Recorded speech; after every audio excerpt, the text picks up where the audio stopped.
Good morning everyone. आज हम करने वाले हैं 25 फरवरी 2024 के the Hindu plus Indian express दोनों ही न्यूज़पेपर का एनालिसिस। और दोनों ही न्यूज़पेपर में जो भी आर्टिकल्स यहाँ पर कॉमन आए गए होंगे उनको हम केवल और केवल सिर्फ एक ही न्यूज़पेपर से करेंगे जिसमें भी वो ज़्यादा डिटेल से दिए गए होंगे। अब आप में से कुछ ऐसे बच्चे होंगे जो चाहते होंगे कि उनको जो ये पीपीटी है उसका PDF मिल जाए, तो वो आपको मिलेगा कमेंट बॉक्स के अंदर, जो लिंक दिया गया है मेरे टेलीग्राम चैनल का। अब इसमें आपको जितने भी आर्टिकल यहाँ डिस्कस होते हैं उनकी शॉर्ट समरी भी मिलेगी। पेपर से बताया जाएगा किससे वो रेलिवेंस रखता है, सो दैट रात को सोने से पहले आप उसको एक बार दोबारा से रिवाइज कर लें और आपकी जो अंडरस्टैंडिंग है वो क्या हो जाए, लॉन्ग टर्म के लिए रिटेन कर सकें। स्टार्ट करते हैं पहले आर्टिकल से, जो कि है pre historic cases of Edward syndrome found for the first time. देखिए, दो प्रकार के सिंड्रोम्स की यहाँ पर बातें की गई है। पहला जो सिंड्रोम है वो है डाउन सिंड्रोम। अब डाउन सिंड्रोम क्या होता है, यानी कि ये दोनों ही जो सिंड्रोम है ये होते हैं शरीर के अंदर बदलाव की वजह से।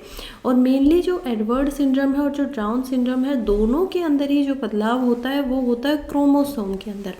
अब ये क्रोमोसोम क्या है, ये किस चिड़िया का नाम है, तो जिनको याद नहीं है उनको मैं बता दूं कि क्रोमोसोम होता है आपका जो DNA के अंदर आपकी जेनेटिक इन्फॉर्मेशन को स्टोर रखता है। जब यहाँ पर बच्चे का जन्म होता है तो उसके अंदर 23 यहाँ पर क्रोमोसोम आते हैं मदर की साइड से और 23 यहाँ पर आते हैं फादर की साइड से।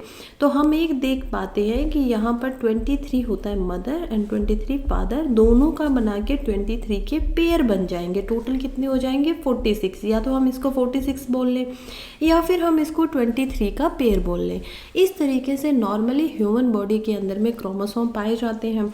एक जो आपका पेयर होता है 23rd पेयर, या तो वो आपके जेंडर को आइडेंटिफाई करता है, या तो वो आपको अगर Y मिल जाते हैं तो वो आपको एज अ मेल बना देता है, या फिर अगर जब XX मिल जाते हैं तो क्या होता है, फीमेल बन जाते हैं। तो ये होता है 23rd क्रोमोसोम, जो कि आपके जेंडर का निर्धारण करता है। जब इन्हीं क्रोमोसोम के अंदर, जैसे कि आप 18 को देखेंगे, हमें क्या दिख रहा है, हर क्रोमोसोम के अंदर पेयर है, दो के पेयर यहाँ पर बने हुए हैं। जब आप देखेंगे 18वें नंबर के अंदर, और जब उसमें कभी कभी एक एक्स्ट्रा क्रोमोसोम आ जाता है तो ये बन जाता है एडवर्ड सिंड्रोम। अब आप सोचेंगे एक छोटी सी पतली सी अगर कोई चीज़ आ जाती है जो कि हमारे सेल के अंदर रहती है, क्योंकि DNA कहाँ है, सेल के अंदर है। सेल बहुत छोटा है, अगर आप एक सेल को निकालेंगे बॉडी से तो अपनी नग्न आंखों से उसको देख भी नहीं पाएंगे। तो ये ऐसी क्या चीज़ है जिससे इतना बड़ा परिवर्तन आ जाता है? बिल्कुल, इससे बहुत बड़ा परिवर्तन हो जाता है। जैसे कि डाउन सिंड्रोम में अगर हम बात करें तो ये होता है जब पेयर नंबर 21 के अंदर एक आपकी जो वो होगी क्रोमोसोम वो ज़्यादा आ जाएगा। अब इसमें क्या होगा, कभी कभी जो बच्चे होते हैं उनके हैंड और जो ईयर्स होंगे वो छोटे हो जाएंगे, काफ़ी छोटे होंगे नॉर्मल बच्चों से। उनको उनकी जो जीभ होगी वो हो सकता है कि थोड़ी बहुत राउंडिंग हो, थोड़ी बहुत बल्किंग यहाँ पर हो। उनकी आईज जो होती है वो अपवर्ड की तरफ में स्लंग करती है। अब आप डाउन सिंड्रोम के यहाँ पर एग्जांपल देखिए, उनके जो कान होते हैं वो यूजुअली काफ़ी या तो शेप में नहीं होते हैं या फिर बहुत ही छोटे होते हैं। उनकी नेज़ल के जो ब्रीजेस होंगे वो काफ़ी फ्लैट होगी, और उनकी मसल जो होती है वो भी बहुत ही पुअर होती है, बहुत ही ख़राब तरीके की होती है, यानी कि उनमें इतनी ज़्यादा स्ट्रेंथ नहीं होती है। उनके गैप होता है बच्चों के फर्स्ट एंड सेकंड टो के अंदर। और ऐसा बहुत बार भी होता है कि जिनको डाउन सिंड्रोम है वो बच्चे लाइफ भर बोल तक नहीं पाते हैं, अच्छे से कम्युनिकेशन नहीं कर पाते हैं। अब क्या क्या इनको हेल्थ कंडीशंस होंगी, हार्ट के डिफेक्ट इनको हो जाते हैं, डाइजेस्टिव इश्यूज़ रहते हैं, स्पाइनल इश्यूज़ इनको होते हैं, हियरिंग लॉस हो जाता है, blood disorder, sleep disorder, vision में प्रॉब्लम आती है। तो ये सारी समस्याएं सिर्फ एक क्रोमोसोम के बढ़ने की वजह से होती हैं। अब हम समझ चुके हैं क्रोमोसोम क्या है, अब हम समझ चुके हैं एडवर्ड सिंड्रोम क्या है, अब हम समझ चुके हैं डाउन सिंड्रोम क्या है। अब हम आते हैं न्यूज़ के ऊपर कि न्यूज़ क्या कह रही है। न्यूज़ क्या कह रहा है, आर्टिकल बोल रहा है pre historic cases of Edward syndrome. देखिए, एक रिसर्च की गई है, रिसर्च जो छापी गई है वो छापी गई है नेचर कम्युनिकेशन नाम के यहाँ पर एक जर्नल आता है, जो कि काफ़ी अच्छा, उसको रिस्पेक्टेबल उसकी हम बोल सकते हैं कि एक जर्नी रही है। और उसके अंदर एक आर्टिकल छपता है, पेपर छपता है, और उसका जो पेपर है उसके अकॉर्डिंग ये पता लगता है कि लगभग 5000 साल पहले भी लोगों के जो स्केलेटन के ऊपर रिसर्च की गई उनको यहाँ पर निकाला गया, तो उसमें भी हमें पता चलता है कि इस समय में भी डाउन सिंड्रोम और एडवर्ड सिंड्रोम इंसानों के अंदर होते थे।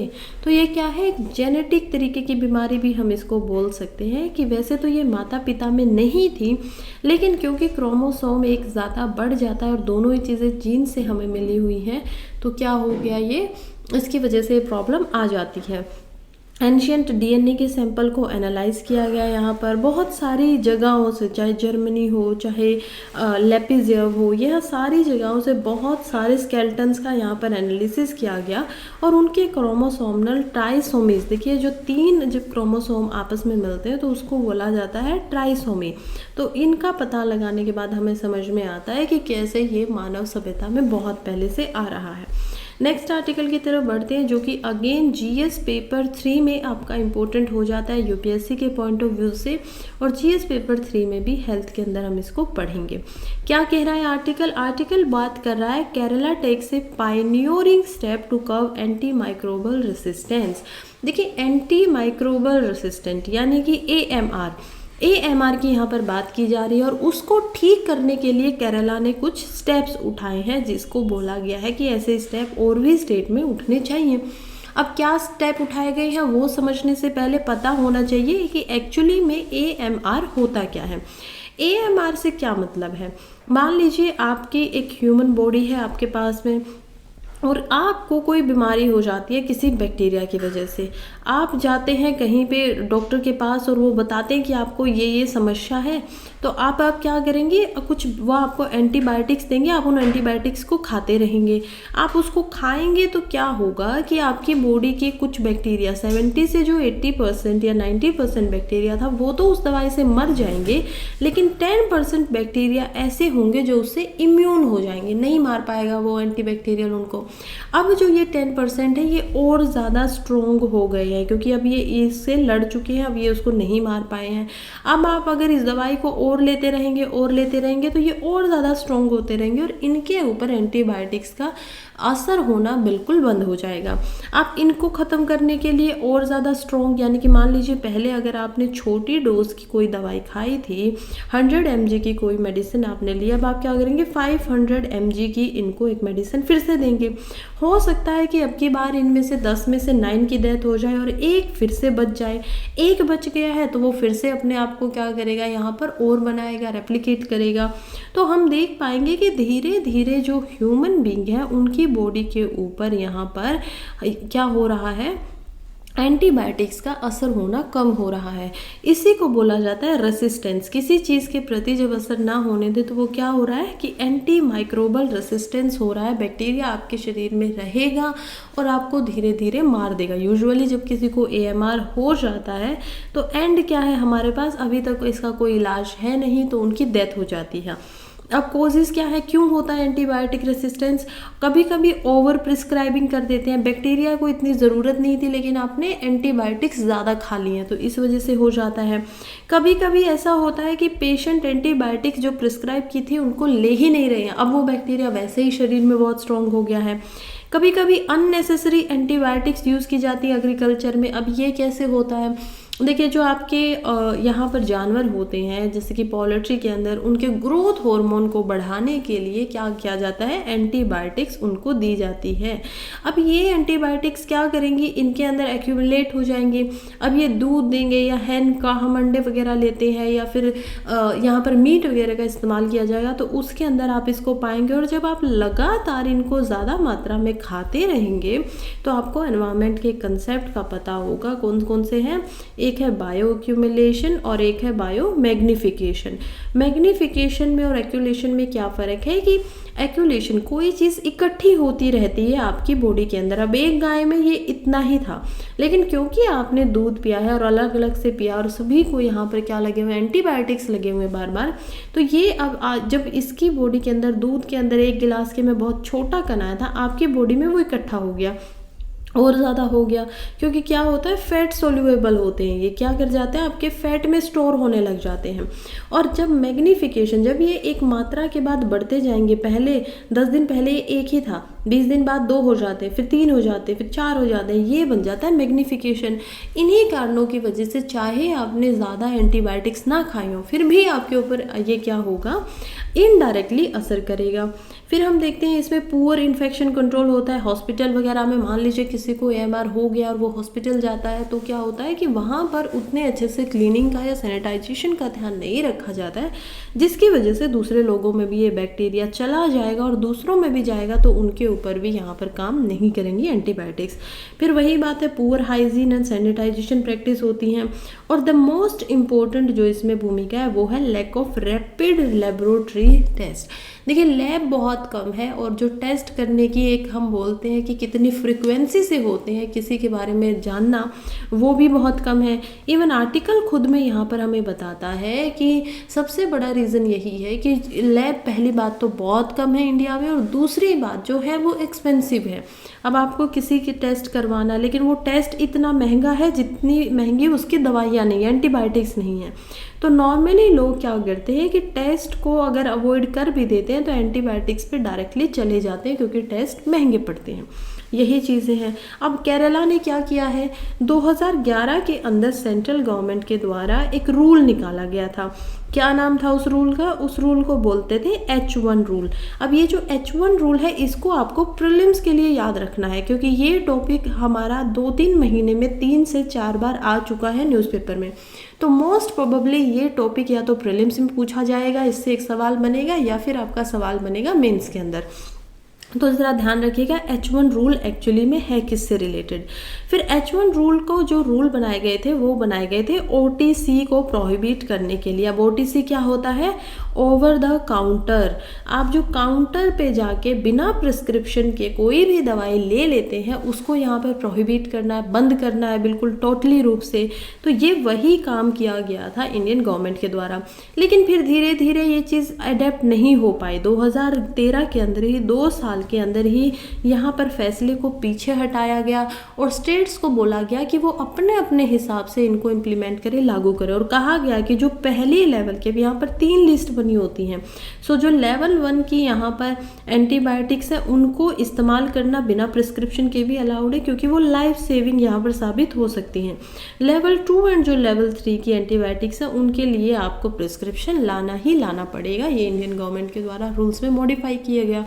फिर हम देखते हैं कि इसके बाद क्या होता है। अब हम पहुंच चुके हैं 2024 में, ऑलमोस्ट 1 डिकेड से ज़्यादा का समय हो गया है। और अब तक यहाँ पर केरला एक पहली ऐसी स्टेट बनी है जिसने H1 के रूल्स को टोटली, जो 2011 में लाया गया था, यानी कि हर जो यहाँ पर मेडिकेशन दी जाएगी वो बिना प्रिस्क्रिप्शन के नहीं दी जा सकती, सिर्फ प्रिस्क्रिप्शन के साथ ही दी जाएगी। जब डॉक्टर आपको पर्ची बना कर देगा तभी आप उसको लेकर आ सकते हैं। ये यहाँ पर किया गया है केरला के द्वारा।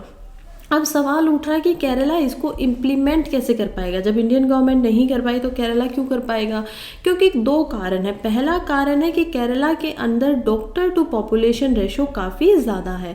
अब ये रेशो क्योंकि ज़्यादा है तो ऑटोमेटिकली, क्योंकि डॉक्टर हैं सभी पॉपुलेशन पे, तो क्या होगा, वो इंडिया में सबसे ज़्यादा है, तो ये चीज़ें काम कर जाएंगी, लोग जाएंगे, प्रिस्क्रिप्शन उनका बनेगा। दूसरा हम देखते हैं कि एजुकेशन का लेवल भी केरला में ऑल ओवर इंडिया सभी स्टेट से ज़्यादा है, और क्योंकि एजुकेटेड पॉपुलेंस है तो वो इस बात को समझेगी कि इसकी आवश्यकता उन्हीं के भले के लिए इस्तेमाल किया जा रहा है। तो इन्हीं सब बातों को ध्यान में रखते हुए यहाँ पर केरला के द्वारा ये स्टेप उठाया गया है। याद रखिएगा, ऐसे में भी आप इसका इस्तेमाल कर सकते हैं।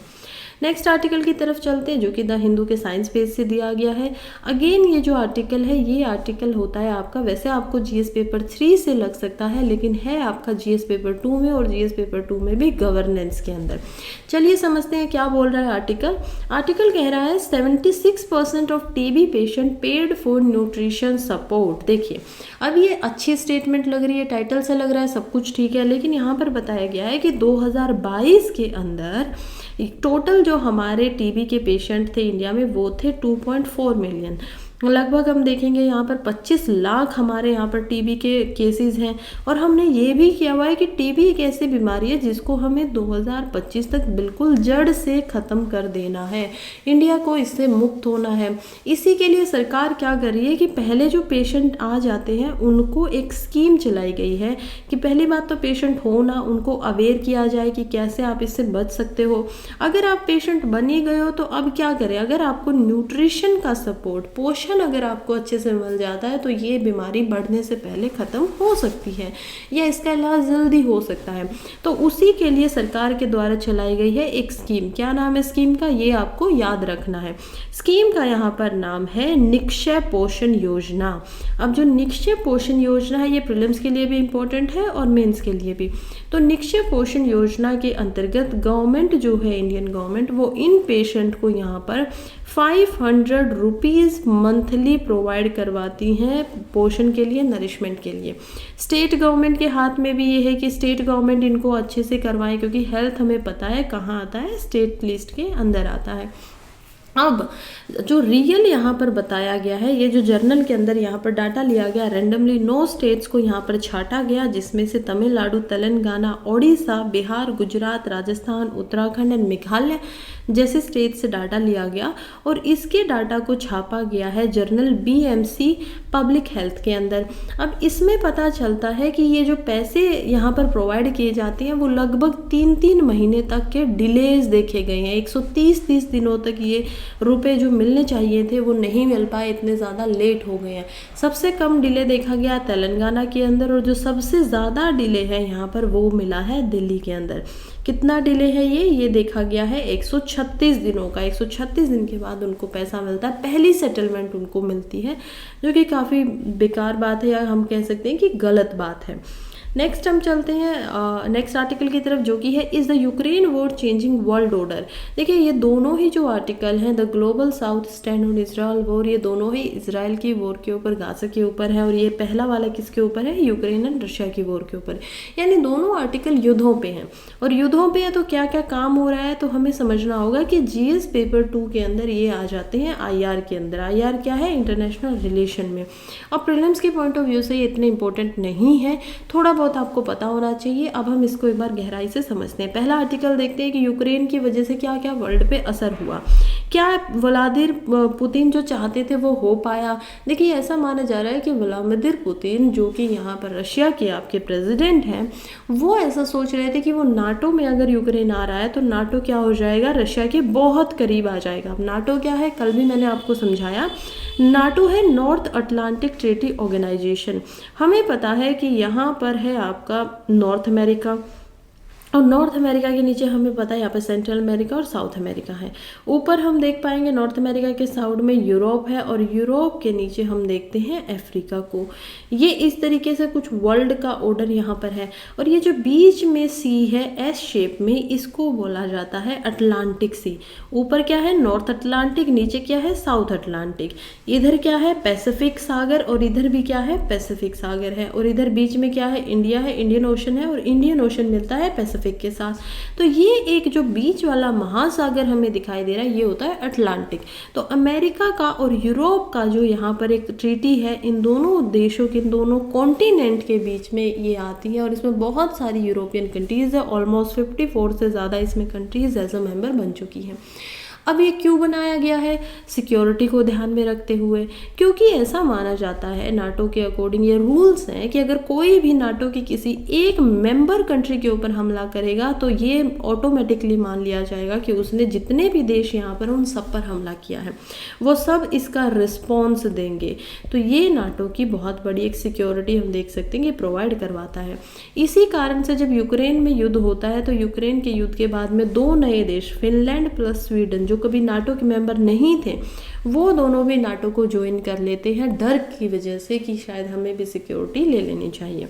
अब कहते हैं कि क्या पुतिन जो थे वो जो उन्होंने सोचा था उसमें वो सक्सेसफुल रहे, तो नहीं, ऐसा दिखाई नहीं देता है कि वो सक्सेसफुल हो गए हैं। क्योंकि ऐसा माना जा रहा था स्टार्टिंग में कि ये 5 से 7 दिन का ही मामला होगा जिसमें पुतिन यहाँ पर जो हमला करेंगे, उसके बाद यूक्रेन हार मान लेगा और उसके बाद सारा मामला ख़त्म हो जाएगा। लेकिन ऐसा बिल्कुल बिल्कुल नहीं हुआ। ये वर्ल्ड वॉर 2 के बाद हम देखते हैं कि अभी विश्व के इतिहास के अंदर सबसे लंबा चलने वाला ये अभी मॉडर्न डे का युद्ध हो गया है, बहुत लंबा चल रहा है। 3rd ईयर में ये प्रवेश कर गया है। कल हमें पता है 24 फरवरी का वो दिन था जिस दिन 2022 के अंदर ये शुरू हुआ था, और आज हम देखते हैं 25 फरवरी 2024 है, तो पूरे 3rd ईयर के अंदर ये एंटर कर गया, 2 साल पूरा चल चुका है। तो यही बात है। अब हम चलते हैं कि ठीक है, जो सोचा गया था वो नहीं हुआ, तो अब क्या है कि ये वॉर का जो स्टैंड है अब कहाँ पर ये स्टैंड करती है। देखिए अब क्या हो रहा है ना कि यूक्रेन को शुरुआत में बहुत सारा सपोर्ट मिला था यूरोप से, और आपका रशिया जो है उसको कोई सपोर्ट नहीं मिल रहा था। रशिया के ऊपर सैंक्शंस लगाए गए अमेरिका के द्वारा भी, और रशिया के ऊपर सैंक्शंस लगाए गए यूरोपियन कंट्रीज के द्वारा भी। यूरोपियन कंट्री, देखिए अब व्लादिमीर पुतिन जो थे ना, वो बहुत समय के बाद रशिया के ऐसे प्रेसिडेंट निकल कर आए थे जिन्होंने यूरोप के साथ काफ़ी अच्छे संबंध बनाए, और in the form of economic ties. तो इकोनॉमिकली, अर्थशास्त्रिकली अगर हम देखें तो क्या किया उन्होंने, अच्छे संबंध बनाए यूरोप के साथ, लेकिन अब वो संबंध बिल्कुल टूट चुके हैं। यूरोप इनसे कोई भी ना गैस ले रहा है, ना क्रूड ऑयल ले रहा है, ऊपर से सैंक्शंस लगा रहा है। लेकिन ये ड्यूअल फेस्ड वॉर है। ये सब कुछ होने के बाद भी अब रशिया के ऊपर तो इतना ज़्यादा प्रभाव नहीं पड़ा। क्यों नहीं पड़ा वो देखिए, क्योंकि रशिया जब यहाँ पर यूरोप से अलग होता है तो कुछ कंट्रीज ऐसी हैं जो यहाँ पर रशिया के समीप आ जाती हैं। इंडिया उनमें से एक था, चाइना यहाँ पर दूसरा था जो सैंक्शंस नहीं लगाते। चाइना बल्कि सबसे बड़ा भी प्लेयर इसके अंदर है। और थर्ड हम देखते हैं जो इमीडिएट नेबर है यहाँ पर रशिया के, जिसमें अर्मानिया जैसी कंट्रीज आती हैं। अब रशिया क्या कर रहा है कि लोकल करेंसी, वो डॉलर को छोड़ ही देता है। इवन इंडिया ने भी यहाँ पर रूबल और रुपी के अंदर क्या किया, आरबीआई ने ये बनाया, और इसमें हमने इनसे डिस्काउंटेड तेल खरीदा। क्यों खरीदा? क्योंकि इंडिया का 90% तेल जो है, जो हमारी मांग होती है, डिमांड होती है, वो क्या करना पड़ता है, इंपोर्ट करना पड़ता है इंडिया को। डोमेस्टिकली हमारे पास नेचुरल रिसोर्सेज नहीं है। अब हम देखते हैं चाइना को। चाइना ने इस मौके को बिल्कुल भी नहीं छोड़ा, और चाइना भी जो कि वर्ल्ड का यहाँ पर रशिया के साथ लार्जेस्ट पार्टनर बन गया इस समय के साथ साथ, और मल्टीलैटरलिज्म की बातें करता है। हमेशा कहीं ना कहीं रशिया को ये समस्या रही है कि उसको यूरोप में काउंट नहीं किया जाता है। जब उसको यूरोप में काउंट नहीं किया जाता है, जबकि वो यूरोप और एशिया दोनों के अंदर आता है, तो उसको प्रॉब्लम होती है। वो कहता है कि मैं भी तो इतना ही बड़ा हूँ, तो अमेरिका को आप हमेशा एज अ लीडर कैसे बोल सकते हो। तो यही कुछ समस्याएं हैं जिससे हमेशा रशिया वैसे ही परेशान रहता था, और चाइना इसके साथ में और ज़्यादा मिल जाता है। आपने देखा यूक्रेन क्यों नहीं हार रहा है, क्योंकि यूक्रेन को सपोर्ट था यहाँ पर यूरोप और यूएसए का। और यहाँ पर हम देखते हैं रशिया क्यों नहीं रुक रहा, क्योंकि रशिया के जो यहाँ पर सोचे गए थे कि इकोनॉमी को डैमेज करना, वो कुछ हो ही नहीं पाया। चाइना से उसने अपना माल बेचा, उसने इंडिया में अपने माल को बेचा, उसने यहाँ पर डिफेंस से रिलेटेड जो नेबरहुड की कंट्रीज है वहाँ से उसने टैंक मंगवाए, आर्म्ड जो उसके वेपन्स वगैरह वो भी उसने खरीदे। तो उसकी इकोनॉमी अभी भी वाइब्रेंट है, बहुत अच्छे से चल रही है। अब वेस्ट की क्या स्ट्रेटजी है? वेस्ट की स्ट्रेटजी हम ऑलरेडी देख चुके हैं, लेकिन अब क्या हो रहा है कि अब यूक्रेन को जो एड, जो मदद दी जानी थी, वो मदद नहीं दी जा रही है, उस पर होल्ड लगा दिया गया है। क्या ये पॉजिटिव बात है या नेगेटिव बात है, वो हम आगे आने वाले रिजल्ट के आधार पर निश्चित करेंगे कि ये ठीक किया या गलत किया। अब यही है कि सैंक्शंस ने कुछ रशिया को इफेक्ट किया नहीं, तो अब रशिया जो है वो वॉर को कैसे ट्रांसफॉर्म कर रहा है, या फिर वॉर रशिया को कैसे ट्रांसफॉर्म कर रही है, ये देखने का मैटर है। देखिए ऐसा नहीं है कि सब कुछ यहाँ पर मिस्टर पुतिन के साथ में सब कुछ ठीक ही चल रहा है। जब से वॉर हो रही है, दोनों कंट्री के नेबरहुड स्वीडन और फिनलैंड, उन्होंने भी नाटो को ज्वाइन किया, और इसी की वजह से जो नाटो है वो और ज़्यादा पास आ गया है रशिया के बॉर्डर्स के। पुतिन ने बहुत सारे साल लगाए यूरोप के साथ अच्छे संबंध बनाने के, वो भी उसके खराब हो गए हैं। टेंशन बढ़ रही है कुछ कंट्रीज़ में, आर्मेनिया जैसी कंट्रीज़ के अंदर भी, और उन्होंने भी उनकी जो पार्टिसिपेशन होता था यहाँ पर Moscow led collective security treaty organisation का, CSTO का, उसको भी फ्रीज कर दिया है, उसमें भी वो नहीं गए हैं। तो क्या है, ये नाखुशी दिखा रहा है, असंतुष्टि दिखा रहा है। तो ये सब कुछ भी हो रहा है। तो ये कुछ ऐसी चीज़ें भी हैं जो ख़राब भी हैं। वैसे तो हम देखते हैं कि वैसे तो वेस्ट ने जो भी स्ट्रेटजीज बनाई थी ऑलमोस्ट वो क्या हो गई, डिसमेंटल हो गई, काम नहीं आई, लेकिन इसके नुकसान भी हुए हैं। अब इस पे वर्ल्ड के ऊपर इसका क्या प्रभाव है वो भी देख लेते हैं। तो वेस्टर्न स्ट्रेटजी की बात करें तो वो यूक्रेन को एम्पावर कर रही है और दूसरी तरफ वो क्या चाहती थी, वीकनिंग करना चाहती थी रशिया को, लेकिन ऐसा कुछ होते हुए दिखाई तो नहीं दिया, ये काम तो नहीं किया। तो वॉर अभी भी अपनी लिमिट्स में चल रही है कि वेस्टर्न पावर्स में कितना इतना हम बोल सकते हैं दम है वर्ल्ड को चेंज करने का, क्या उनके सैंक्शन इफेक्टिव भी हुए हैं, ट्रांस अटलांटिक जो अलायंस है क्या उनको अभी सपोर्ट चाहिए, तो जब वो अकेले नहीं कर पाए हैं तो अब यही है कि अगर ये कुछ करना चाहते हैं तो इनको इंडिया चाइना जैसी कंट्रीज़ का सपोर्ट चाहिए होगा। ये चीज़ बहुत ज़रूरी है समझना इन लोगों के लिए कि ये ऐसी कंट्रीज़ है जिनकी वजह से रशिया जो है वो काफ़ी ज़्यादा पैसा यहाँ पर कमा पाया है और वो जो वॉर है वो लगातार इतने समय तक चल भी रहा है। नेक्स्ट हम चलते हैं आर्टिकल जो कि है global south stand on Israel war in Gaza. देखिए अब ये जो आर्टिकल है ये रिलेटेड है इजराइल एंड गाज़ा की वॉर के साथ में। अभी तक क्या हुआ था, गाज़ा के अंदर रिटेलिएशन किया गया अक्टूबर 7 में जो हमास के द्वारा हमला किया गया था।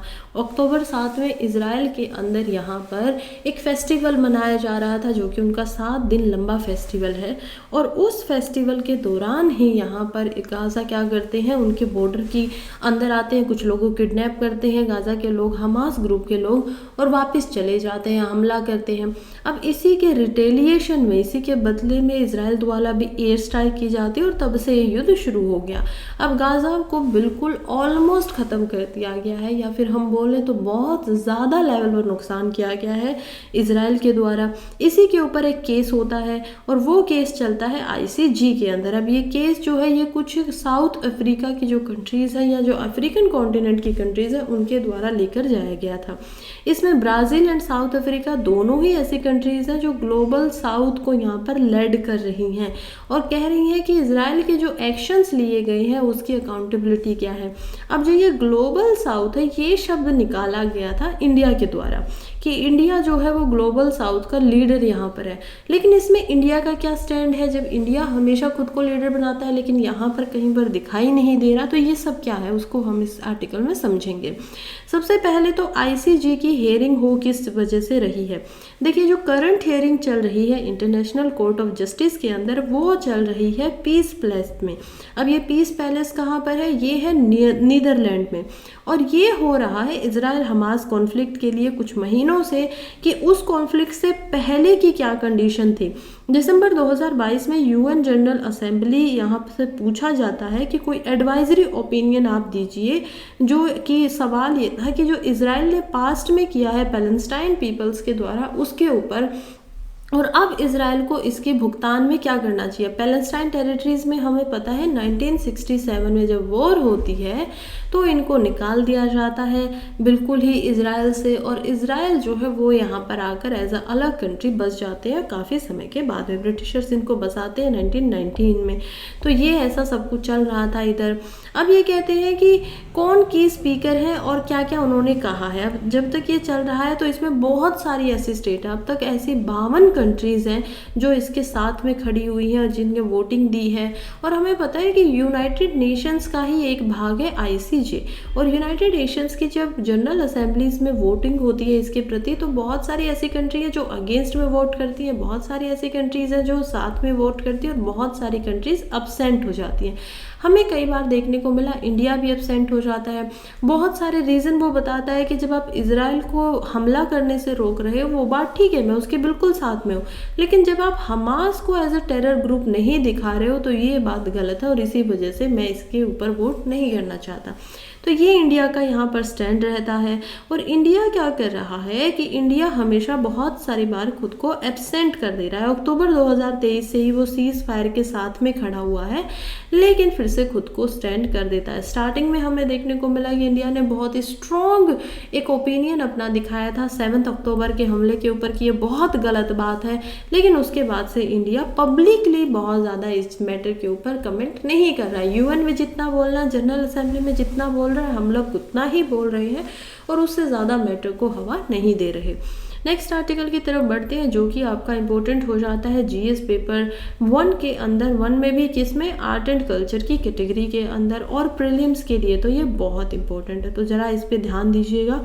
ये आर्टिकल यहाँ पर बात कर रहा है एक मेले के बारे में। कौन सा मेला है? ये एक ट्राइबल मेला है जो कि बहुत बड़ी मात्रा में लगता है। और कहाँ लगता है? तेलंगाना के अंदर ये मेला लगता है और ट्राइबल जनजातियों के यहाँ पर इकट्ठे होते हैं। तेलंगाना की मुलुगु डिस्ट्रिक्ट के अंदर ये लगता है, खास करके फरवरी के अंदर ही हमेशा देखने को मिलता है। ये मेला जो है इसका नाम है सम्मा माखा सालारमा जातारा। तो ये एक वुमन होती थी सम्माखा सरलम्मा जतारा नाम से। अब इसको याद कैसे किया जाए? देखिए, सम्माखा उनका नाम था और सरला अम्मा, अब सरला भी उनका नाम था और अम्मा क्या होता है यहाँ पर, मदर के लिए या बड़ी बहन के लिए डिनोट किया जाता है। तो हम देखेंगे कि सम्मक्खा सरला अम्मा जो थी उन्हीं की स्टोरी पे, उन्हीं को यहाँ पर सेफ्टी के लिए अपने आप से जो दुआएं मांगी जाती है उन्हीं के लिए फेस्टिवल मनाया जाता है। अब क्या स्टोरी है इनकी? एक 12th सेंचुरी की लेजेंड है, यानी कि एक कहानी है। और उसके अकॉर्डिंग ऐसा माना जाता है कि एक इंसान थे जो कि मेदुरोजू के चीफ थे और ट्राइबल चीफ वो थे पॉलवसा। वो एक बार फॉरेस्ट में गए हंटिंग करने के लिए और वहाँ पर उनको एक बच्चा मिला। अब उस बच्चे को वो घर पे ले आए और उनका नाम उन्होंने रख दिया सम्माखा। अब ये जो सम्माखा थी बड़ी हो जाती हैं और इनके बड़ी होने के बाद में इनकी शादी करवा दी जाती है एक दूसरे ट्राइबल लीडर के साथ में जिनका नाम था पगी डिगड़ा। अब जो पगी डिगड़ा थे ये काफ़ी अच्छे इंसान थे और इनके दोनों के यहाँ पर 3 बच्चे होते हैं। तीनों बच्चों की भी शादी हो जाती है। कुछ समय के बाद हम देखते हैं कि कातकेयाए जो किंग होते हैं वो इनके ऊपर एक टैक्स लगा देते हैं। ये जो टैक्स था ये बहुत बड़ी मात्रा में था और इसको पे करने के लिए यहाँ पर सामख्या और उनके हस्बैंड मना कर देते हैं कि हम लोग, क्योंकि हम ट्राइबल लोग हैं और ये जो जंगल है ये हमारा ही घर है, तो हमारे घर पे हम टैक्स क्यों दें। अब किंग को, राजा को ये बात पसंद नहीं आती है और यहाँ पर हो जाता है रेबल होता है या वॉर हम छोटी सी कह सकते हैं इसमें कॉन्फ्लिक्ट के अंदर, जिसमें हम देखते हैं कि सामख्या के पति, उनके बच्चे सभी की डेथ हो जाती है और लास्ट में सामख्या फिर भी इनके साथ लड़ती रहती हैं। सामख्या, ऐसा माना जाता है कि एक ये जो नदी यहाँ पर बह रही है इसके तट पर जाकर गायब हो जाती हैं और उसी के बाद से लेजेंड बन गया कि वो क्या बन गई, एक देवी बन चुकी है जो अब यहाँ की सुरक्षा करेंगी। उसी के बाद से 1998 से ही हम देख रहे हैं कि ये स्मॉल गैदरिंग होती थी कोया ट्राइबल के लोगों की यहाँ पर जतारा के अंदर, जिसने स्टेट फेस्टिवल का स्टेटस भी ग्रहण किया 1998 में। तो अब ये क्या है, स्टेट फेस्टिवल ऑफ तेलंगाना बन चुका है। अब इसमें रिलीजियस फेवर्स भी होते हैं, गैदरिंग होती है, होप होती है, बहुत सारे लोगों को आप यहाँ पर देख पाएंगे। तो प्रीलिम्स के लिए इसको ध्यान रखिएगा। ये कुछ फोटोज़ हैं जो इस फेस्टिवल के अंदर यहाँ पर देखे जा सकते हैं, लोग कैसे नहा रहे हैं। हम देखते हैं ये प्रीस्ट है तेलंगाना के अंदर जो तैयार हो रहे हैं और यहाँ पर लोगों की भीड़ लगी हुई है। नेक्स्ट हम चलते हैं कि how Indira in 1971 ended 1 nation 1 election. देखिए ये है इंडियन एक्सप्रेस की तरफ से लिखा गया आर्टिकल लिखा है विकास पटनायक की तरफ से। जीएस पेपर 1 में हम इसको देख सकते हैं और आज के करंट रेलिवेंस रखे तो जीएस पेपर 2 के लिए भी इम्पोर्टेंट हो जाता है, क्योंकि बात क्या हो रही है, 1 नेशन 1 इलेक्शन की। अब इसकी हिस्ट्री समझते हैं कि ये इंदिरा गांधी के द्वारा इलेक्शन कैसे भंग किया गया। देखिए जब हम बात करते हैं 1 नेशन 1 इलेक्शन की, तो स्टार्टिंग में जब हमारा कॉन्स्टिट्यूशन बना था तो उसमें हमारे संविधान निर्माताओं ने यही सोचा था कि पूरे देश में एक ही समय पे इलेक्शन होने चाहिए। दोनों ही हम देखते हैं 1952 से लेके 1960 तक यहाँ पर स्टेट के अंदर भी, लोकसभा के अंदर भी, राज्यसभा के अंदर भी, सभी में साइमल्टेनियसली क्या चलते थे, इलेक्शन चलते थे। अब ये जो इलेक्शन चल रहे थे एक साथ में, उसमें से कभी कभी कुछ प्रॉब्लम आने लगी। किसी स्टेट के अंदर जो यहाँ पर हम बैठते हैं कि सिटिंग हेड होते थे, कभी कभी उनकी डेथ हो जाती थी और जब लीडर नहीं बन पाता था, कोई नया लीडर नहीं मिल पाता था, तो दोबारा से इलेक्शन करवाना पड़ता। ये कुछ समस्याएं आई। लेकिन जो सबसे पहले यहाँ पर बात की गई है कि 1971 के अंदर ये कैसे भंग होता है, कैसे सभी स्टेट्स अलग हो जाती हैं लोकसभा के इलेक्शन से। अब लोकसभा के इलेक्शन इलेक्शन से कैसे अलग होती हैं, देखते हैं ज़रा इसमें। 1971 के अंदर यहाँ पर इंदिरा गांधी, देखिए सबसे पहले तो 1967 में जाना पड़ेगा। 1967 में सबसे पहले इंदिरा गांधी आती हैं। उनसे पहले हमें यहाँ पर देखने को मिलता है कि कांग्रेस के खिलाफ धीरे धीरे कुछ लोग हो चुके थे और यहाँ पर देश में अनरेस्ट चल रहा था। अनरेस्ट क्यों था? 2 वजह थी। पहली वजह थी हमारे 2 सिटिंग प्राइम मिनिस्टर की डेथ हो जाना।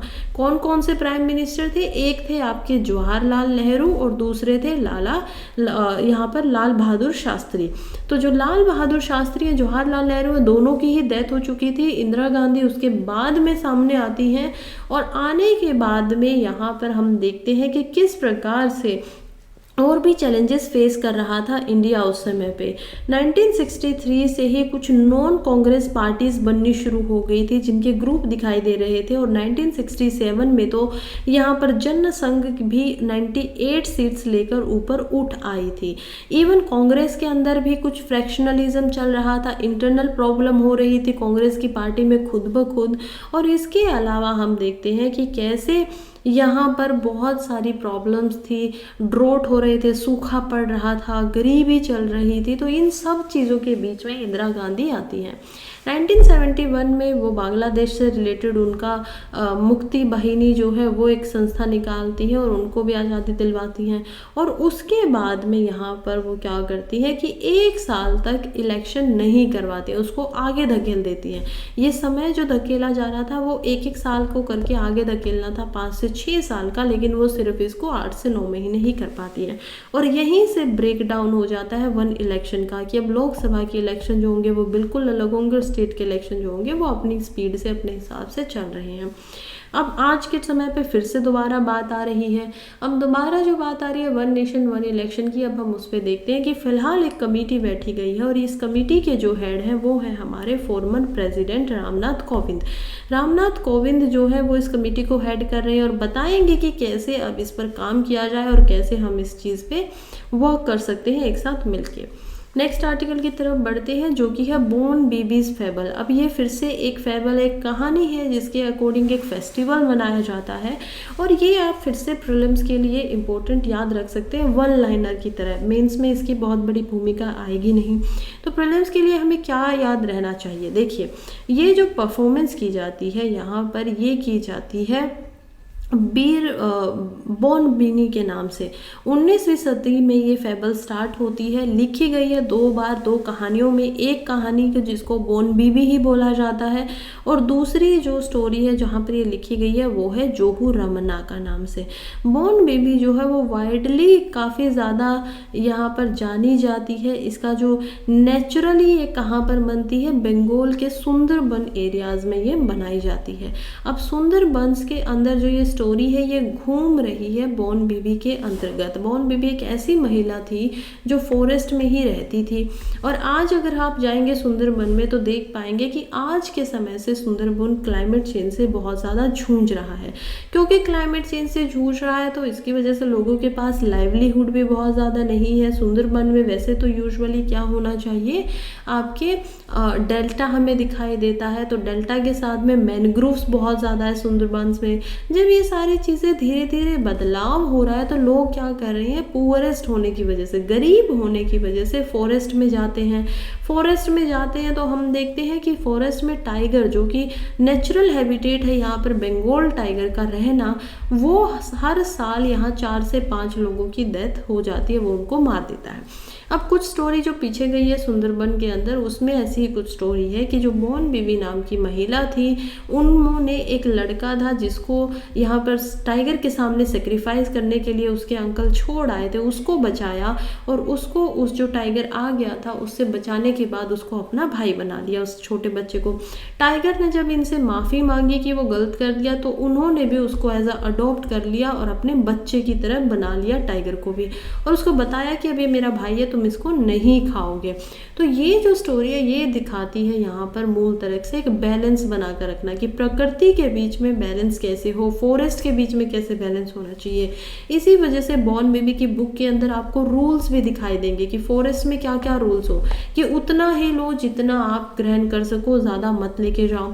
फॉरेस्ट जो होता है वो बहुत ही सेक्रेड जगह है, एक पवित्र जगह है, वहाँ पर आप बहुत सारी चीज़ें लेकर नहीं आ सकते हो।